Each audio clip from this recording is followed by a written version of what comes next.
My name is Clune-Taylor, and I am a PhD candidate in the Department of Philosophy at the University of Alberta, as well as a research assistant with the Situating Science Cluster Grant, sponsors of the October long lecture series here at the U of A in honor of Alfred Russel Wallace, titled More Than Natural Selection. In commemoration of the 100-year anniversary of Wallace's death, the University of Alberta node of the Cluster Grant is bringing you this series of podcasts featuring a short discussion between myself and that week's speaker that goes beyond the lecture and, in addition to other things, finds out how each of these respected scholars from a variety of different disciplines came to take up the work of Alfred Russel Wallace. Okay, so we're here today with Dr. Andrew Barry, who's a lecturer on Organismic and Evolutionary Biology at Harvard University, where he was previously a junior fellow. And unlike our other podcasts that have been accompanying this lecture series, this is the first recording that we will be doing in advance of the actual lecture. So it may be unlike the previous podcast, a little less specific to the lecture itself, but I'm sure we'll nonetheless have a great time. Thank you very much, Dr. Barry, for joining us today. It's a pleasure to be here. And so one of the things that we've noted, actually, over the course of the lecture series is that there seem to be a lot of secret and not-so-secret Wallace fans, and you are definitely one of the not-so-secret ones, and have been following and working on Wallace for many years now. And one of the questions we've been asking everyone was, how was it that you first kind of came into contact with Wallace's work, and what was it about his work that led you to kind of take him up as a special interest in your research? It's actually a slightly strange story. My background is in evolutionary biology. And my expertise specifically is in evolutionary genetics. So, yes, I was raised on Darwin, if you like, on a fairly solid diet of Darwin. I'm an evolutionary, so I'm interested in evolution, so I know my Darwin. And so I had this awareness that many biologists do, that there was this other guy, Mr. Footnote, you might say. Definitely. Alfred Russel Footnote. And I had a vague sense, yes, there's Wallace's line, the famous biogeographic discontinuity between Australasia and Asia. But that's probably, that was about it. So in other words, I had what I would say was a fairly typical professional biologist's knowledge of Alfred Russel Wallace. I, however, was doing some writing sort of on the side for various semi-popular journals, including the London Review of Books, which is a sort of British version of the New York Review of Books. So we're talking sort of lengthy, rather discursive essay-type reviews, and the sort of reviews where you don't actually review the book, but just bang on about something you're interested in. And I can't remember how that originally started, but I did a piece for them on evolution and Darwin. And I guess partly from their point of view, having a straight science piece is a little jarring. If you can bring in a lot of history of science and still deliver some science, it's better from their readership's point of view. So I'd done a Darwin piece for them. They then sent me a book on Wallace, a short book on Wallace, with fairly explicit instructions saying, would you be interested in reviewing this? Yes. 2, by all means review the book, but we're not especially interested in the book per se. What we're interested in is a piece about Alfred Russel Wallace, because nobody knows about Alfred Russel Wallace. And yet, I still remember I think this was a phone conversation I had with the editor. He said, and yet I actually think probably given the choice, I'd much prefer to have dinner with Alfred Russel Wallace than with Charles Robert Darwin. Okay, so I take this on, and suddenly I'm actually forced to go and read rather a lot of Wallace and to obviously dig in and find out about the Wallace story. And those are the three things that happened to me almost instantly, and which I think happen, as you say, there's this sort of coterie of Wallaceiophiles out there. Those same three things happen. One is the Wallace story is just spellbinding. I mean, every evolutionary biologist has internalized the Darwin story. We have this romantic vision of him in the Galapagos and so on and so forth. Boring! Relative to Wallace adrift for 10 days, having lost everything. Oh, definitely. In the middle of the Atlantic, adrift waiting rescue. The story is extraordinary. And then, just personally extraordinary, to say, oh, damn it. 4 years down the tube, I've got to do it again. Off he goes. It's stunning. The story is amazing. The writing is amazing. When you read Wallace was, unlike Darwin, and it's invidious always to make comparisons, but you sort of have to make comparisons because they're in the same breath, so to speak. Wallace was a one draft and off to the editor, and his writing is exquisite in many cases. Darwin was a scribble, scratch, edit, revise, scratch, so on. Darwin has his moments as a writer. Wallace has dozens of moments. And yet, most of his writing is out of print. So, whereas, virtually every word that Darwin ever wrote or even uttered is freely available. So, once you've read Wallace, you want to. It's like he had this wonderful account of this bizarre fruit, the durian, which he writes about in the Malay Archipelago and actually in a couple of other places. And it's my favourite piece of Wallace's writing because it starts off super technical. It's like a botanical monograph. It's describing the structure of the fruit and so on. But then he goes in to describe the flavour of the fruit. And he loses it. It becomes, so from science, within a paragraph, it becomes a rant, a rave. It's just this piece of fan writing about this fruit. And the reason I say this is that in that statement he says, the more you eat of it, the less inclined you feel to stop. And that's the way with Wallace's writing. It's really very captivating. The third thing is, you've now discovered Wallace. And yet I thought he was a footnote, and I thought he was just, I thought he was a footnote for a good reason. He wasn't. It's not a footnote for a good reason. So everyone takes personally the neglect of history of posterity for Wallace. So those three things immediately impinged upon me. I wrote this piece. I had a lot of fun because I got to know Wallace. I got to read some Wallace. And I thought nothing of it. Fine. The editor liked it. Maybe 8 people read it. But then a publisher, having seen that article, Verso in London, contacted me. They were interested, and had been for some time, in putting together essentially an anthology of Wallace's writing, as I say, largely unavailable. They are a largely political press, left-wing press. They were interested in Wallace the socialist, Wallace the social activist, which is one of the really cool dimensions of Wallace, of course. But of course, I'm an evolutionary biologist. I didn't know anything about it. I didn't know about 19th century socialism. Yes, I'd read a little bit of it in terms of putting together material for this essay for the London Review of Books. But they asked me, would I be willing to do this on the understanding, yes, obviously any collection of Wallace's writing would have plenty of biology in it, but this wasn't just to be Wallace the biologist. This was Wallace the public intellectual, Wallace the socialist, Wallace the social activist. And I jumped at the opportunity, which meant, obviously, that I got to read all the things I would not normally have read. And again, it was just such a privilege getting to know Alfred Russel Wallace. So that was a collection. That collection came out, I think, in 2002. And I've since been sort of a bona fide signed up Wallace aficionado. Ever since. Fair enough. And you remark on something that has been actually really quite interesting for me during the course of this series is getting to know the full Wallace. I think for many of us who do have a sense of Wallace only as a footnote in the history of evolutionary theory, we only ever know Wallace as a biologist or as a natural historian. We don't really get a sense of just what a polymath he was, and how interested in the world he was and how political he was. And in the last decade or so, we've actually seen a real return to Wallace in a variety of disciplines. And I was wondering if you had a sense of why it is that there does seem to be this large-scale return to Wallace, not just in the sciences, but beyond that. I think that's a very interesting question.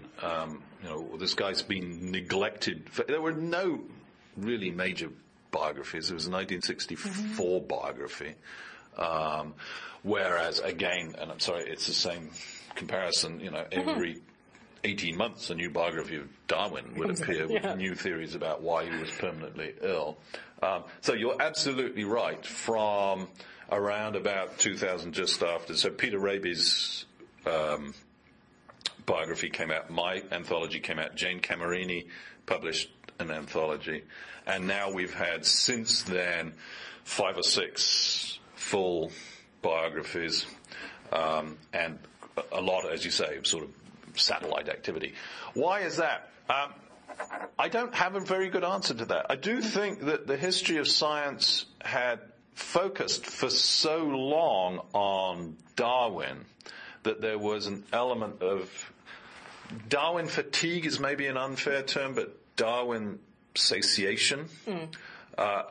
Especially as sort of in that period, so there were two sort of great biographies of Darwin, one written by Adrian Desmond and Jim Moore, which was, I think, 91, and then the two-volume biography written by Janet Brown, which came out with the two volumes spaced by a number of years. That's fantastic. And it's not they're the last word. It's not like there's nothing more to know about Darwin. But hell, we know a lot about Darwin, and here it all is enclosed between these covers. So I do think there was an inevitable element of just let's move on. And there was this other guy, right? So I think it's partly related to the Darwin Institute. I do think that Charles Smith has a lot to do with this.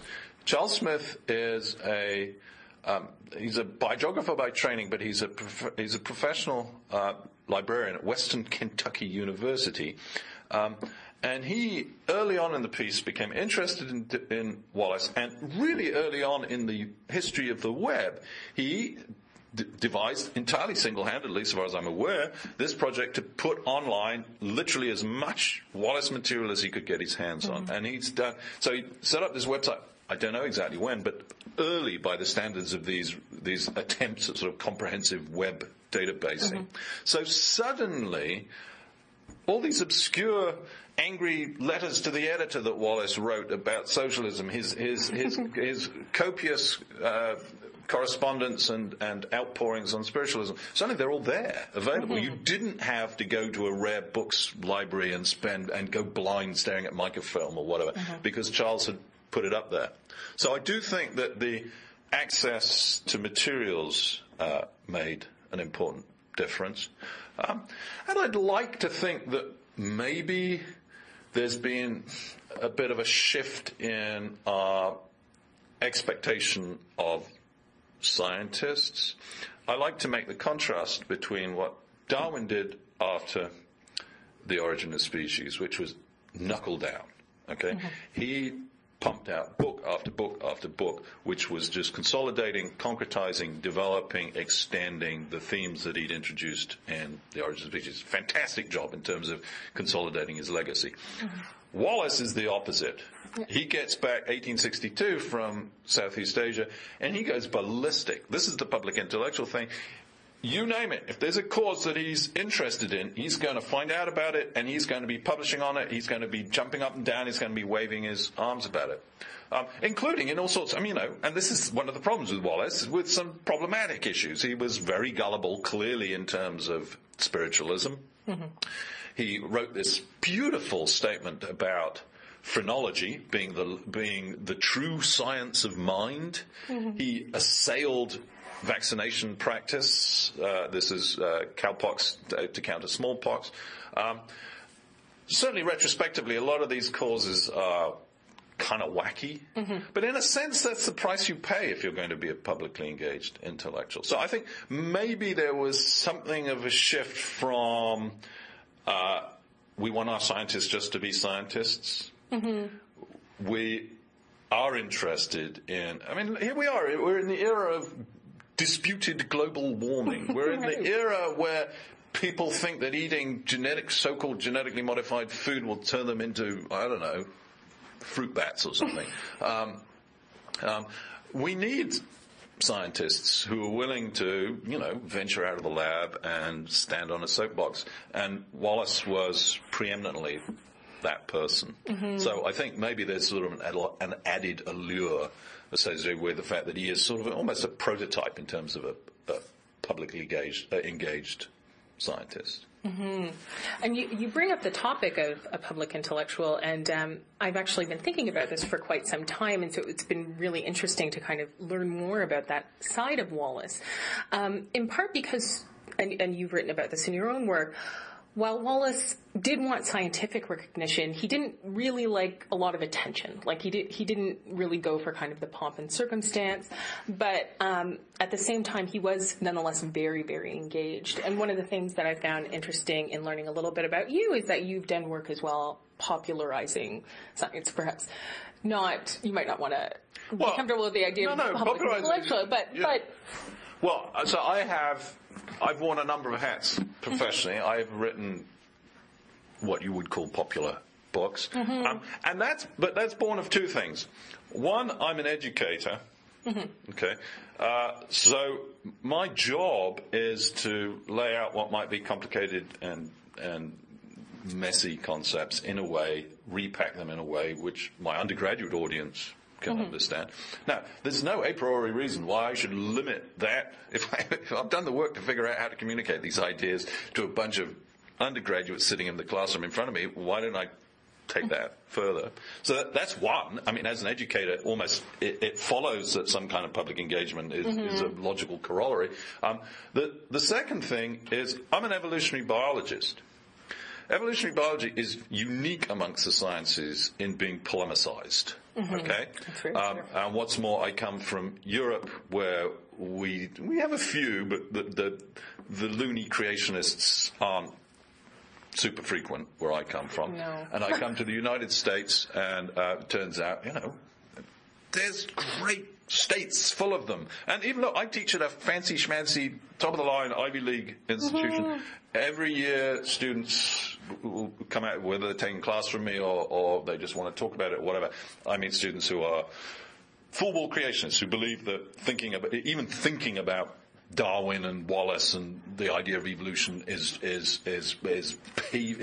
sliding down a slippery slope into hellfire. And that's, as I say, I mean, I'm extremely limited, if you like, in terms of my engagement with with true creationists because I'm stuck in Cambridge, Massachusetts with about Harvard kids. But even there, they penetrate. So, perforce, if as I do, I believe this is an extremely important idea. It's a beautiful idea. It's a powerful idea. And it's absolutely the bedrock of modern biology.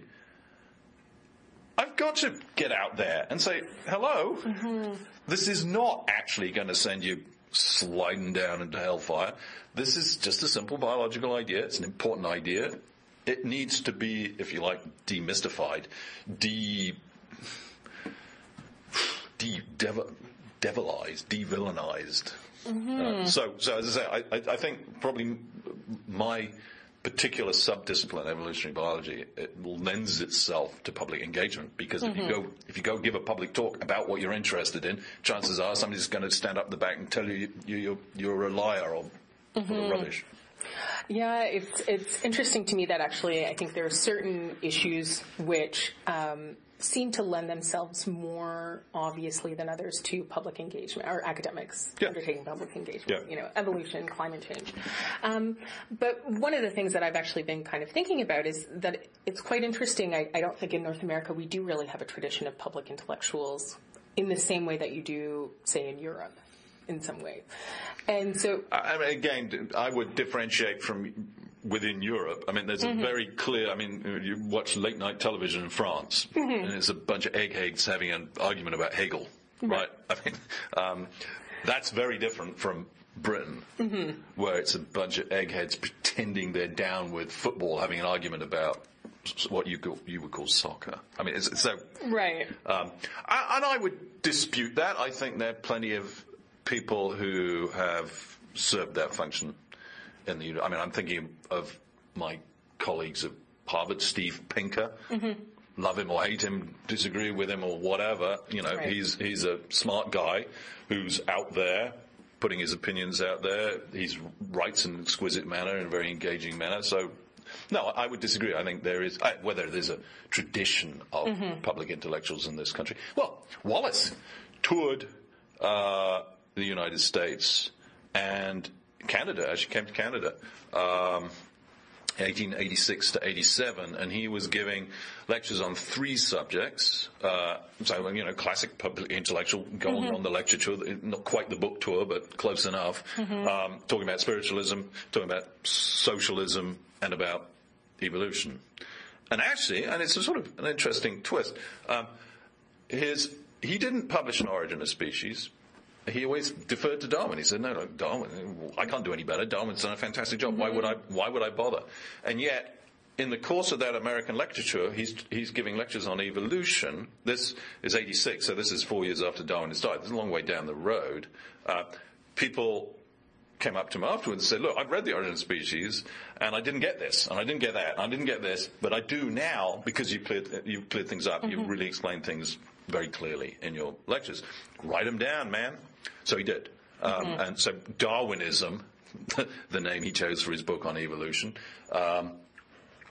Darwinism was published in 1889, and that, so as I say, is a direct offspring of a fairly classical public engagement, intellectual engagement, public intellectual, touring the United States and Canada. Well, it's a really interesting history. I didn't know about Wallace's visit to Canada. It's been amazing during this lecture series to kind of learn more things about him and get a better picture of him. The story of his North American trip is actually rather wonderful, but because he's Wallace. So he went to D.C. and was introduced to the President of the United States, Grover Cleveland, I think it was. Correct me if I'm wrong. And he writes this thing, and this is meeting the President of the United States. And Wallace, I can't remember it verbatim, but he writes words to the effect that, seeing as neither of us had much to say to each other and had no real interest in meeting each other, the meeting was short and awkward, and we were both relieved when it was over. That's such a fantastically sort of self-deprecating account of what should be this great moment. No, it's his brother. His older brother, John Wallace, had emigrated to California in the gold rush of 1849, which was when Wallace was on his first journey in Brazil. So from 1848, when Wallace left, he hadn't seen his brother, John. And that would have been one of my great if you could be a fly on a wall moments of their meeting in 1887, I think, so 39 years later, in Northern California. Yeah. Where, by the way, Wallace met John Muir and was shown around Yosemite and so on. And that's the funny thing about Wallace is we think of him as sort of embedded in the Victorian era, which of course he was, and we think of him as a sort of confrere of Darwin, which again he was to a certain extent, but he was significantly younger than Darwin. He was a sort of generation behind. He was 14 years younger than Darwin.